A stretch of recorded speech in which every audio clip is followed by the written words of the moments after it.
السلام علیکم، میں ہوں حسن تنولی اور آپ دیکھ رہے ہیں K22 نیوز۔ خبر شامل کرتے ہیں متحدہ عرب امارات کی ریاست دبئی سے۔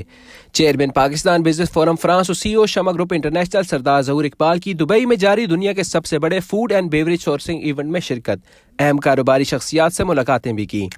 اس موقع پر سردار ظہور اقبال کا کہنا تھا کہ گلف فوڈ میں پاکستانی کاروباری کمپنیوں کی بڑی تعداد میں شرکت اہم اور مثبت پیش رفت ہے۔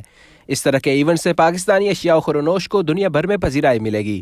ان کا کہنا تھا کہ پاکستانی اشیاء کا اعلیٰ معیار اور شاندار ذائقہ پوری دنیا میں اپنی مثال آپ ہے۔ گلف فوڈ ایونٹ میں کنٹری مینیجر شمع گروپ UK علی نواز بھی شریک ہوئے۔ سردار ظہور اقبال نے ایونٹ میں شریک پاکستانی کمپنیوں اور کاروباری شخصیات کے اعزاز میں ظہرانے کا بھی اہتمام کیا۔ دبئی گلف فوڈ دنیا کا سب سے بڑا سالانہ ایونٹ ہے جس میں دنیا بھر سے 5000 کمپنیاں شریک ہیں۔ اس ایونٹ میں 1 لاکھ سے زائد اشیاء و خورونوش نمائش کے لیے پیش کی جاتی ہیں۔ دبئی گلف فوڈ 17 فروری سے 21 فروری تک جاری رہے گا۔